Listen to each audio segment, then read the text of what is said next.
Que negócio é esse, Sebrae? Que negócio é esse, Sebrae? Que negócio é esse, Sebrae? Que negócio é esse, Sebrae? Oi, gente, eu sou Karina Pereira e está começando o episódio número 68 do Que Negócio é Esse, Sebrae. No bate-papo de hoje, você vai saber como escolher o modelo de trabalho mais vantajoso aí para a sua empresa. E para nos ajudar nessa tarefa e nos manter bem informado, temos o nosso convidado, André Leonardo Couto, que é advogado trabalhista e tem mais de 25 anos de experiência na área, não é isso? Bem-vindo.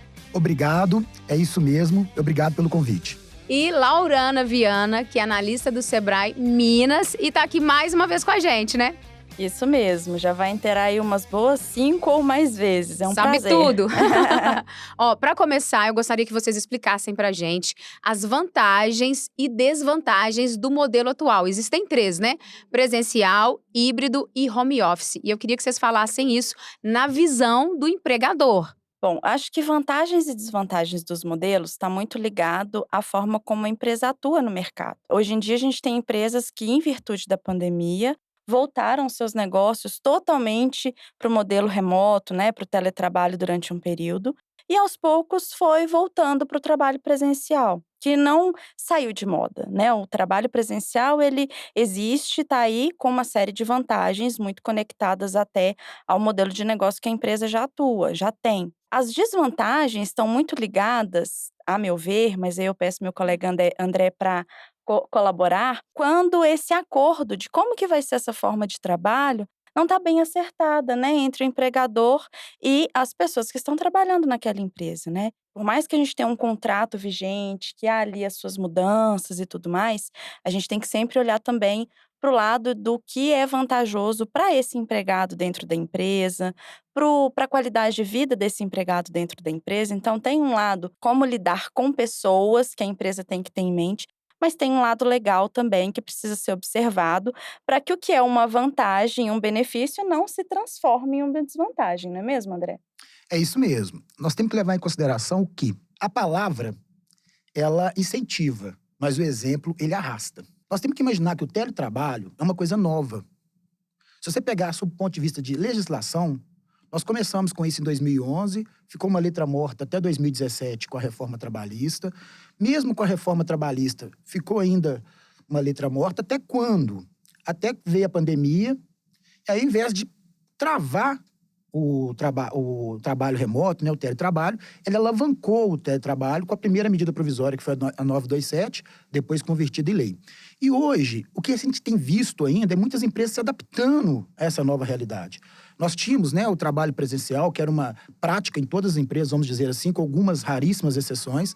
Depois veio todo mundo, com o início da pandemia, virou o trabalho remoto, ou seja, o home office, né? Todo mundo em casa, ninguém trabalhando na empresa. E agora a gente vê várias coisas. A gente tem o home office ainda, tem o presencial e tem o híbrido, que foi até objeto da pergunta ali da Karina. E como que se legaliza isso?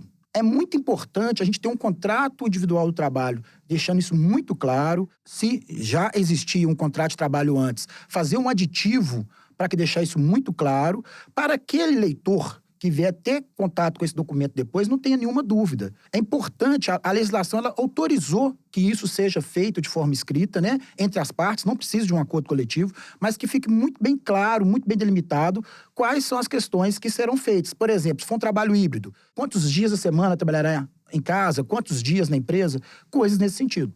Então, você deixou claro aí que o empregador ele tem que fazer uma alteração no contrato. Sim, é imprescindível que haja ou um contrato de trabalho inicial, se a pessoa já estiver sendo contratada desse jeito, ou um aditivo ao contrato de trabalho já existente. E você falou da nova legislação. O que prevê? Quais são as regras? Na verdade, é o seguinte, vamos lá. A questão do aditivo é o primeiro ponto, né? E ela autoriza, agora de forma muito clara, né, esse trabalho que ele pode ser home office, híbrido ou presencial. E um ponto importante que eu acho que tem na legislação hoje, né, que tá vigente, é o quê? Que antigamente, qual que era o medo do teletrabalho? Como que o empregador iria controlar a jornada? Essa era a pergunta que eu escutei minha vida inteira. Como que eu controlo a jornada do empregado que não está sob a minha visão, sob as minhas dependências? A legislação fala o seguinte, ela deixa claro que hoje o teletrabalho é fora das dependências do empregador e se a atividade for por tarefa ou produção, sequer necessidade de controle de jornada. Esse é um ponto muito importante, né? Voltando à pergunta que você tinha feito sobre as vantagens e desvantagens, para as empresas que entraram nesse modelo com foco em deixa eu analisar qual que é o melhor custo-benefício para a empresa, começou a observar primeiro, a pessoa que é orientada por tarefa, ela rende, ela produz muito mais do que uma pessoa que precisa cumprir uma carga horária. Porque eu posso trabalhar 8 horas e não te entregar absolutamente nada. Mas se a minha entrega para você é um relatório, uma venda, um volume de vendas X, independe do meu horário de trabalho, né? Eu sou orientado pelo cumprimento da tarefa. Então, isso é uma grande vantagem, do ponto de vista até de orientação do seu grupo, da sua equipe de trabalho. Outro ponto que a gente não pode deixar de falar, a respeito até desse controle de jornada e tudo mais, é o quanto que isso também influencia numa diminuição de custo para a empresa. Quando a gente coloca isso na ponta do lápis, né? Se eu tiver uma pessoa, mesmo que seja no trabalho presencial, essa flexibilidade no horário de trabalho, ela é muito vantajosa para a empresa. Porque se eu falo que você tem que me entregar uma tarefa X e você gasta 4 horas dentro da empresa para trabalhar isso e depois você está por sua conta, mas você entregou o que precisava entregar, o custo para a empresa para te manter dentro das dependências é muito menor do que eu falar, você tem que trabalhar 8 horas todos os dias. Essa mudança de mentalidade das empresas, ela é essencial para que a empresa de fato consiga, primeiro, enxergar como que o cliente vai ser melhor atendido, porque toda empresa existe, porque existe um cliente que busca o serviço ou o produto. Diante disso, como que eu posso modelar a minha equipe de trabalho entre as modalidades existentes, home office, totalmente remoto, né, que é essa modalidade, híbrido ou presencial, para atender o coração da empresa, que é o cliente. Você falou do custo aí, eu queria saber das obrigações da empresa. Por exemplo, o computador, a empresa que tem que fornecer, a cadeira é responsabilidade da empresa, internet, luz, isso é da empresa ou é do empregado? Essa pergunta, eu acredito que o André vai saber responder muito melhor do que eu, mas eu vou trazer para o ponto de vista que não é da lei, é do que é bom para a empresa e para o empregado, né? Então, eu sempre tenho esse olhar assim. Óbvio que a gente nunca vai andar contra o que a lei rege, mas tudo vem de um bom acordo entre as partes. E é Tudo tem bom que estar colocar isso no acordado. contrato. Exatamente, né, É André? isso mesmo. Mas tudo tem que ser acordado entre empresa e empregados, né? Sim, o grande segredo, a Laurana já colocou muito claro, tem que ser bem ajustado. E o que acontece na prática? Vai muito do modelo do contrato também. Porque, por exemplo, se for home office, parte do pressuposto que é por conta do empregado todas as questões ali inerentes à tecnologia, internet, equipamento e tudo mais. Agora, se for híbrido, nós vamos ter, talvez, o que eu tenho visto no trabalho híbrido é os coworks, né? Ou seja, muita gente trabalhando em cowork. Quem que suportará isso? Aí, geralmente, as empresas, em aditivo, têm deixado claro que esse custo será por ela, até porque tem empresas que ela não tem estrutura para ter, por exemplo, você pode ter trabalho remoto dentro da própria empresa, nada impede. Só que tem empresas que são prédios antigos, que você não consegue colocar lá uma internet, por exemplo, mais qualificada do que uma internet inicial. Então, hoje, é deixar isso muito claro no contrato, né? E cada situação vai ser uma situação. No direito, nós temos muito essa máxima. Cada caso é um caso, né? Então, cada empresa, cada realidade vai levar a adotar uma questão específica para aquele colaborador ou para aquele conjunto de colaboradores. E tem um ponto importante nisso que o André falou, Karine, que é assim, a lei, ela sempre estabelece o mínimo básico, Sim. vamos chamar assim. Mas tem muitas empresas que têm condições de ir além do que é o mínimo estabelecido por lei, desde que isso não fira o direito da equipe que trabalha com essa pessoa, é válido. Então, por exemplo, tem muitas empresas que, no trabalho remoto, optaram por dar uma ajuda de custo para os seus empregados. Existe algum problema nisso? Nenhum. Não está ferindo a lei, não está indo contra o que a lei estabelece como mínimo aceitável para aquele modelo de trabalho, e a empresa entende que aquilo é uma vantagem, que aquilo é uma forma de manter aquela pessoa trabalhando naquela empresa, porque outras não oferecem. Então, assim, desde que tudo seja acordado, eu vou sempre bater nessa tecla, seja acordado entre as partes, você pode sempre ir além, você não pode ir abaixo do que é o que é estabelecido por Mínimo lei. exigido, né? É. Mito ou verdade? As empresas que aderiram ao home office aumentaram ou não a lucratividade? Olha, quando a gente fala de lucratividade, eu tô falando que eu tenho menos custo e mais vendas, né? É isso que aumenta a minha margem de lucro, para quem gosta de finanças.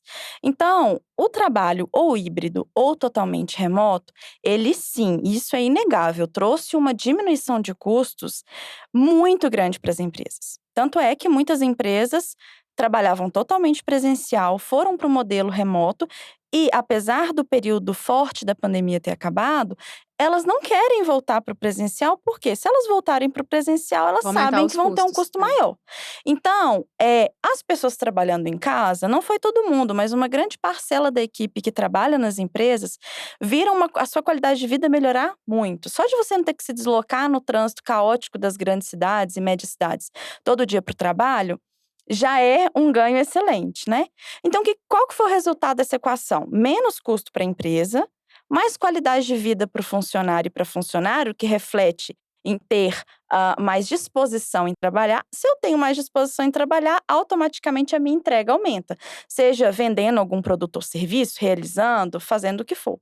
Então, a grande maioria das empresas que souberam seguir a legislação e se adaptaram a esse modelo e fizeram isso acordado com suas equipes de trabalho, não tem dúvida, de acordo com todos os números que a gente tem aí no cenário de pesquisas dentro do Brasil, que sim, tiveram sua lucratividade, se não muito aumentada, mas teve um lucro a mais aí nesse saldo, sabe? Mas cada caso é um caso, depende de empresa para empresa Cada também, né? caso é um caso. Esse feedback, o olho no olho, também é importante, né? Claro, e um dos maiores desafios, né, frente a uma equipe que trabalha totalmente remota, é você trabalhar como que você lida com gente, como que você dá feedback, como que você designa as tarefas dentro dessa equipe de trabalho. Então, assim, as empresas, elas também foram pegas de surpresa e tiveram que se adaptar. A gente brinca que tiveram que trocar o pneu com o carro andando, né? Tiveram que aprender a fazer isso num mundo muito louco. Então, nem todas acertaram, muitas não se adaptaram e aí voltaram para o modelo presencial, né? E isso muda muito de acordo com o foco no cliente. Teve cliente que se adaptou muito bem a comprar um produto ou ter um serviço executado à distância. E tem outros clientes que viram para a empresa e falam assim: não, quando que vocês vão voltar presencial? Eu quero estar naquele ambiente, eu quero frequentar o ambiente da empresa, eu quero olhar olho no olho no vendedor que eu gosto lá dentro. Então, varia muito, né? E antes de implementar o sistema híbrido ou remoto ou presencial, o que o empresário tem que saber que é de suma importância? Bom, vamos lá. Eu só vou complementar aqui a resposta da Lorana anterior, que é o seguinte: não tem receita de bolo.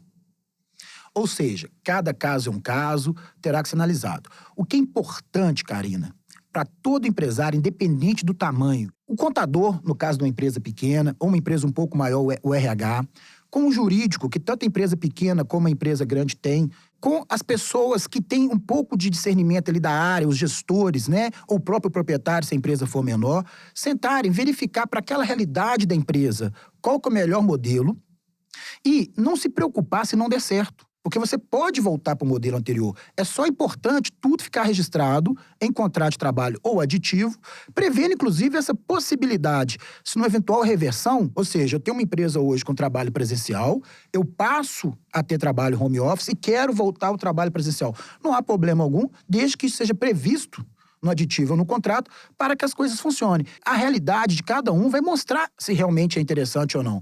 O que eu vejo hoje, vou dar um exemplo que eu tive agora recentemente lá no escritório, uma empresa onde tinha uma pessoa que trabalhava como presencial e ela divorciou e precisou levar o filho buscar na escola.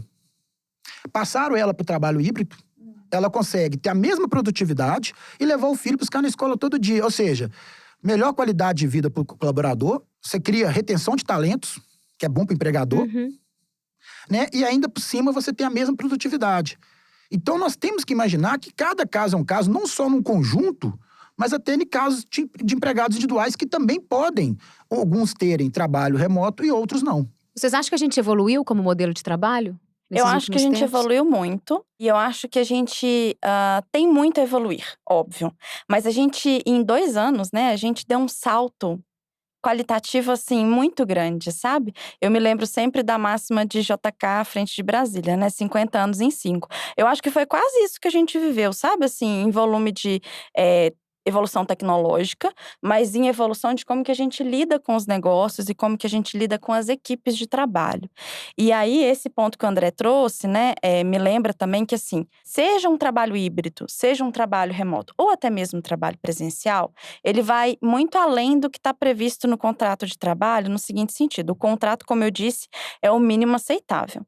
Mas, além daquilo ali, existem uma série de regras de conduta, de ética, de dia a dia do trabalho, que são definidas entre a empresa e sua equipe de trabalho. Então, tão importante quanto se preparar do ponto de vista legal, da contabilidade, do jurídico e tudo mais, é também se preparar para ter uma conversa franca com a sua equipe de trabalho e definir essas regras em conjunto. Porque quando que isso dá errado? É quando a empresa toma essas decisões de forma arbitrária. Então, eu falei que vai ser assim daqui para frente, pronto, acabou e eu não aceito discussão. Isso, na maioria das vezes, se torna um grande calcanhar de Aquiles das empresas. Então, vai definir uma mudança na modalidade de trabalho? Vai mudar do presencial para o remoto ou vai voltar do remoto para o presencial? Chama a equipe de trabalho, informa por que está sendo tomada essa decisão, quais são os indicadores, os fatos, né, que levaram a isso, e estabeleça essas regras em conjunto. Se é impossível, às vezes a empresa é grande demais, não dá para reunir todo mundo, mas chama ali algumas pessoas chaves que têm bom trâmite nas equipes, sabe, assim, que é uma pessoa que você sabe que é uma liderança informal ali dentro da empresa, chama para conversar, atua junto com elas, estabelece essas regras e aí sim você vai para essa equipe maior de trabalho e expõe como que isso vai funcionar dali para frente. Achei valiosa essa informação, porque realmente você faz com empatia, faz em conjunto. E o que o André falou também, você pode voltar atrás. Ó, não deu certo, vamos voltar atrás. Estando tudo registrado, pode acontecer, né? Eu até sugiro para os meus clientes que eles façam um questionário. Eles, né, expliquem, né, o que significa cada modelo de uma palavra de uma forma mais simples, né? E façam um questionário. Qual modelo que vocês preferem? Com aqueles setores que a empresa pensa, às vezes, em mudar o regime. Por quê? Quando você trabalha com a liderança e os liderados em conjunto, que a Lorena acabou de falar, você vai ter um sistema mais forte dentro da empresa. Porque não adianta também, eu quero de forma autocrática implantar uma forma de trabalho que o empregado não aceite e ali você vai ter uma rusga, vamos dizer assim. Então, isso é muito importante. Sem esquecer o cliente também, né? Que às vezes você quer vender o café, o cliente quer experimentar o cafezinho, né? Então, Você tem que também ter a opinião do cliente. E eu tenho que deixar claro aqui uma coisa, é o seguinte: o teletrabalho, não obstante ele estar aqui no Brasil previsto desde 2017, com a reforma trabalhista, ele é internacional. Não é uma coisa que tem só no Brasil. E se você pegar a Organização Internacional do Trabalho, a OIT, até hoje, ela não fixou como é que tem que funcionar o teletrabalho. Cada país adota a sua forma. Então, o que acontece? Por exemplo, o Facebook, que eu acho que é Mark Zuckerberg, né? Isso. Ele já vai implantar o home office para 5 anos posterior, independente de legislação ou não, porque na empresa dele ele viu que isso deu certo. Aumentou produtividade, aumentou satisfação dos seus clientes, aumentou satisfação dos colaboradores. Então, essa é a realidade de cada um, que tem que se avaliar. E eu, pegando aqui o gancho, né, de fazer essa entrevista com os colaboradores para que seja feita uma coisa em harmonia. E uma coisa importante, Karine, a gente está falando aqui de modelos, então para ficar bem claro para quem está nos ouvindo ou assistindo, a empresa não precisa adotar um modelo único para todo mundo, né? Vamos lembrar que a empresa tem setores, tem formas de trabalho, algumas têm contato com o cliente, outras não. Então, assim, por exemplo, eu posso ter a parte de atendimento ao cliente trabalhando presencial, porque precisa do olho no olho, mas tem todo o trabalho administrativo que pode ser feito de maneira híbrida ou totalmente remota. Então, a empresa também não precisa ficar presa à ideia de que, assim, ou eu sou totalmente isso, eu sou totalmente aquilo, sabe? Dá para você adaptar isso de acordo com o tipo de pessoa que você tem dentro da equipe, porque tem pessoas na sua equipe que não querem trabalhar à distância. Elas querem trabalhar presencial. Então, o modelo híbrido... E às vezes pela vida da pessoa, né? Ela tem 2 filhos, a vida dela é confusa. Exatamente. E ela fala, não quero ficar em casa que me atrapalha. Às vezes atrapalha realmente. Exatamente. Então, a pesquisa aliada a essa análise de onde eu consigo ou não atuar à distância, né? Ou atuar híbrido, ela é valiosíssima para que a empresa tome as decisões da maneira mais acertada. Para encerrar, eu queria que vocês deixassem uma dica para quem tá nessa dúvida aí. O que faz? Uma dica valiosa aí para os nossos empresários que estão nos ouvindo e assistindo. Olha, da minha parte, a minha dica vai para o seguinte. Você só tem que olhar para 2 lugares para você tomar essa decisão. Aliás, não é para 2 lugares, para 2 pessoas. seu cliente e seus colaboradores internos. Eles vão te mostrar o caminho. E às vezes essa decisão, por mais que você ache que, por exemplo, trabalho híbrido pode diminuir muito o custo, mas seu cliente e o colaborador interno não quer. Então, peraí, não dá para fazer. Ou às vezes o seu cliente quer de uma outra forma e de uma forma e o colaborador interno quer de outra. Tente fazer essa negociação entre o que é bom para os dois e olhar para essas duas pessoas vai te dar um norte de qual o caminho mais acertado para seguir, não há dúvida. Eu vou acrescentar, que a minha colega falou, o ponto de vista legal. É muito importante que as empresas elas trabalhem em conjunto com o jurídico, a contabilidade, o RH e os gestores. Porque esse trabalho não é feito com uma mão só. Para quê? Para que tudo que for feito seja feito de forma que tenha uma legalidade e não possa trazer implicações legais. Eu gostaria de dizer uma frase, que não é minha, é de Machado de Assis, mas muito importante para quem estiver nos assistindo. Tem pessoas que quando olham para as rosas, só enxergam os espinhos. E há outras que quando vê os espinhos, não se preocupam porque se enxergam sempre as rosas. Então, para aqueles que queiram implantar o regime home office, híbrido ou presencial, enxerguem sempre as rosas e não vão ter medo da mudança, porque a mudança às vezes é necessária e é salutar. Sem medo da mudança, gostei disso. Então, a melhor decisão é avaliar e estudar os tipos de demanda aí da sua empresa, considerando a produtividade e sem esquecer a saúde mental dos seus colaboradores. Muito obrigada pela presença de vocês. André, muito obrigada. Obrigado. E a gente vai se encontrar mais vezes, né, Laura? Com certeza, tô aqui batendo carteirinha. Até a próxima. Obrigada, Até. Viu, gente? Obrigado. Se você gostou do episódio, compartilhe e não se esqueça de seguir o Que Negócio é Esse Sebrae na sua plataforma de áudio favorita e curtir a nossa playlist lá no YouTube. Se você ficou com alguma dúvida sobre qual regime seguir aí na sua empresa, acesse o nosso site sebrae.mg ou ligue pra gente 0800 570 0800. Na nossa próxima conversa, vamos falar sobre estratégias que vão fazer você vencer a concorrência e se destacar no mercado, hein? Até lá! Que negócio é esse, Sebrae? Que negócio é esse, Sebrae? Que negócio é esse, Sebrae? Que negócio é esse, Sebrae?